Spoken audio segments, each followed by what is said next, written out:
नमस्कार. Star news टुडेमध्ये आपले सर्वांचे स्वागत आहे. अंबरनाथच्या आता निवडणुका अंतिम टप्प्यामध्ये येऊन पोहोचल्या आहेत. प्रभाग क्रमांक 26 मधून राजेश अनंत शिर्के हे निवडणुकीच्या रिंगणात उतरले आहेत. शिवसेनेतर्फे अधिकृत निवडणुकीला सामोरे जात आहेत. आपण आता त्यांच्याशी संवाद साधत आहोत. नमस्कार राजेश साहेब. नमस्कार. बरं, काय सांगाल, आता निवडणूक अंतिम टप्प्यात येऊन पोहोचली आहेत. तुम्हाला ही निवडणूक कशी वाटते? निवडणूक म्हणजे मी तसं बोलाल तर मी 2000 सालापासून निवडून येतोय आणि ही माझी 5व्यांदा उमेदवारी आहे. पक्षाने मला दिलेली आहे आणि मी याच्यापूर्वी 3 वेळा निवडून आलेलो आहे. आणि हा जो शिवसेनेचा गड आहे महालक्ष्मीनगर, आणि सर्व शिवसैनिक या निवडणुकीची तयारी त्यांनी केलेली आहे. सर्व नागरिकांनी मतदानासाठी उत्सुक आहेत, कारण गेली 10 वर्ष पूर्वी निवडणूक झाली होती आणि आता त्याच्यानंतर 10 वर्षांनी होते. कोरोनामुळे थोडंसं निवडणुकीचं काम थांबलं होतं, परंतु आता निवडणूक डिक्लेअर झाल्यामुळे लोकांमध्ये उत्सुकता आहे.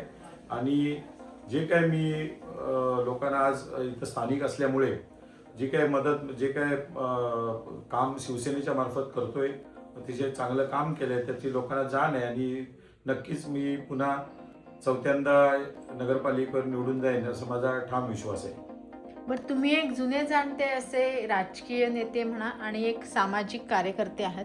तुम्ही तुमच्या प्रभागामध्ये कशा पद्धतीने बघतात? तुम्हाला तुमचं वाटतं का? नगरपालिकेची कामं तर नगर विकास या मी 42 क्रमांक वार्ड क्रमांक 42 आहे, त्याचा नगरसेवक होतो आणि इथं मॅक्झिमम रस्ते, गटार, पाणी हे सगळं झालेलं आहे. परंतु आता थोडीशी पद्धत बदललेली आहे. आता प्रभाग पद्धत आलेली आहे आणि आता लक्ष्मीनगर आणि महालक्ष्मीनगर हे संतोषी माता नगर असा प्रभाग पडलेला आहे. आणि या प्रभागामध्ये ओबीसी उमेदवार माझ्याबरोबर माझ्या पॅनलमध्ये प्रल्हाद शोभा महाजने आहेत आणि मी इथं स्वतः 26 ब मधून राजेश अनंत शिर्के आहेत. आणि आमच्या नगराध्यक्ष पदाच्या उमेदवार मनीषाताई वाळेकर आहेत. त्याही अनुभवी आहेत, 25 वर्ष त्याही नगरपालिकेत आहेत आणि अतिशय त्यांच्या मार्फत मागच्या वेळेला नगराध्यक्ष असताना 2.5 वर्षात खूप कामं झाली आहेत. इथे पाण्याची सोय केलेली आहे, रस्ते केलेले आहेत, काय छोटे मोठी कामं आहेत ती केलेली आहे. परंतु 26 नंबरचा प्रभाग आहे, त्यावेळेला चुकून थोडंसं बाहेरचा नगरसेवक निवडून आल्यामुळे, इथं स्थानिक नसल्यामुळे त्या प्रभागाची थोडी हे झालेली आहे. ते आम्ही नागरिकांना यावेळेला आश्वासन दिलेलं आहे. या प्रभागात आम्ही निवडून आल्यानंतर लक्ष्मीनगरचा जो भाग आहे तो पूर्ण जी काही कामं आहे ती करण्यात येतील. आणि संतोषी माता नगरची झाली आहेत, काही अजून करायची आहेत. आणि या प्रभागात आम्ही जी काही शौचालय जुनी MMRDची बांधली, तेव्हा शौचालयाची जरूर होती, परंतु आता त्याची जरूर नाही आहे. तर आम्ही ती तोडून त्या ठिकाणी एक अभ्यासिका, समाज मंदिर टाईप असं किंवा जिम असं 2 ठिकाणी बांधायचा आमचा मानस आहे. आणि दुर्गा माता मंदिराजवळचं शौचालय पण करायची एक अतिशय चांगल्या क्वालिटीचं. मी 2002 साली ते शौचालय बांधलं होतं आणि ते शौचालय अजूनही तसं आहे. परंतु आता तिथं चांगल्या पद्धतीचं शौचालय बांधून लोकांना ज्या काय दुसरी जी MMRD शौचालय ती तोडून तिथं एक PS म्हणजे प्राथमिक आरोग्य केंद्र बांधायचा विचार आहे. तसंच महालक्ष्मीनगर येथे असलेलं समाज मंदिर ते सुधारून चांगली तिथे इमारत म्हणजे व्यायामशाळा, मुलांना अभ्यासिका किंवा एखादा छोटा हॉल लोकांसाठी आम्ही करणार आहे. बरं, तुम्ही केलेल्या कामांवरती तुम्ही समाधानी आहात का? मी माझ्या केलेल्या कामांवरती आज तुम्हाला सांगायचं म्हणजे की ही माझी 5व्यांदा मला पक्षाने उमेदवारी दिलेली आहे आणि वेळोवेळी या महालक्ष्मीनगरच्या लोकांनी मला निवडून दिलेलं आहे. कारण मी ह्या नगरपालिकेच्या विकासावर कोणाचंही काही सुखदुःख असू दे, अगदी 24 तास उपलब्ध असणारा माणूस मी आहे. आणि मी आजही 4थ्यांदा निवडून येऊन सुद्धा या 4थ्या वेळेला 5व्या वेळेला उमेदवारी देऊन सुद्धा मी आजही या चाळीत इथं राहतोय आणि लोकांशी त्यांच्याबरोबर एकरूप झालेला असल्यामुळे लोक आपला मला मानतात. आणि म्हणूनच त्या विश्वासावर मी आज ही 5व्यांदा निवडणूक लढवतोय आणि मला ठाम विश्वास आहे की मला लोक निवडून देतील. तुमचं आता सध्याचं पर्व हे विकासाचं आहे. प्रभागाचा विकास झाला की आपोआपच शहराचा विकास होतो. तर त्या दृष्टीने प्रभागाचा विकास करण्याच्या दृष्टीने तुमचं व्हिजन पुढचं काय? माझं व्हिजन पुढचं जे आहे, प्रभागातील जी काय थोडासा हा चाळींचा भाग आहे, मध्यमवर्गीय वस्ती आहे आणि याच्यामध्ये जी काही गटार आहेत ती आता पूर्वी ओपन होती, परंतु बंदिस्त करण्याचा त्यांचा विचार आहे.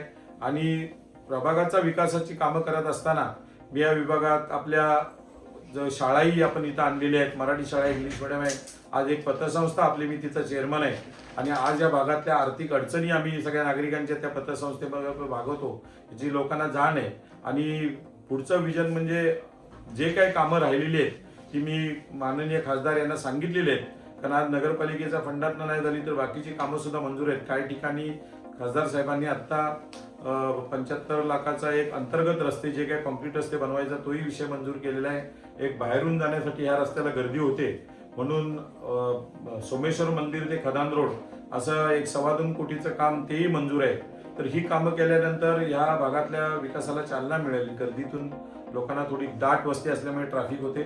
तर पुढचं विजन आहे की लोकांना लाईट पाणी तर आहेच, परंतु ज्या काही सुविधा नगरपालिकेकडून लागतात आणि लोकांचे गरजा आहेत त्या नक्की आम्ही पूर्ण करू, थोडं आश्वासन लोकांना दिलेलं आहे.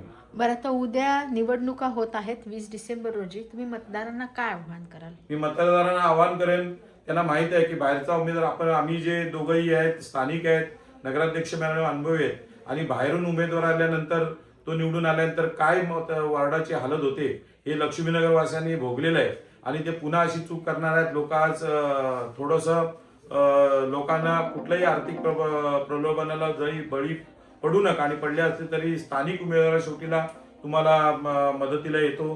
कारण 24 तास जेव्हा तुम्ही एखादी सुखदुःखाचा प्रसंग येतो त्यावेळेला कधी फोन केल्यानंतर तो नगरसेवक आपल्याला उपयोगाला आला पाहिजे आणि आपल्या हाकेला धावून आला पाहिजे.